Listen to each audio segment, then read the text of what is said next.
Me, the slave market stood still, not because it was empty, but because the power that sustained it had been quietly removed. At the central command hub, Earth personnel stepped in, not soldiers, administrators, engineers, legal enforcement teams. They moved with precision, identifying systems, mapping control networks, securing internal infrastructure. No shots were fired, no explosions occurred, no dramatic confrontation, because none was needed. The station's own systems were now under new governance. And governance was something Earth understood very well. Within hours, the first doors opened, cells unlocked, containment fields deactivated, detainees were released, refugees stepped out cautiously, not sure if it was a trick, not sure if freedom was real. Some waited, some hesitated, some refused to move, until they saw the uniforms, and heard the words, "You are free to leave." For many, that moment was unfamiliar. Freedom wasn't something they had experienced in a long time, but slowly, it spread, word by word, step by step. People began to leave their confinement.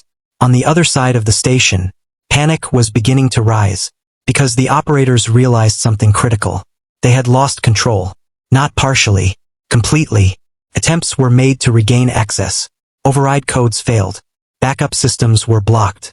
External communications were disrupted.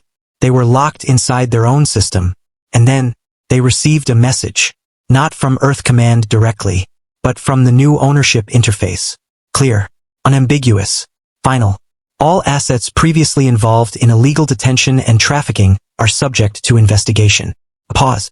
Non-compliance will result in enforcement action. The slavers had expected retaliation.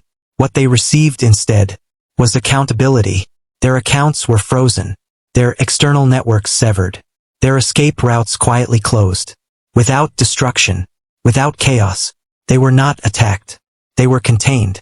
And now, they were no longer the hunters. They had become the trapped. Within days, the station had transformed. Refugees were processed through safe zones.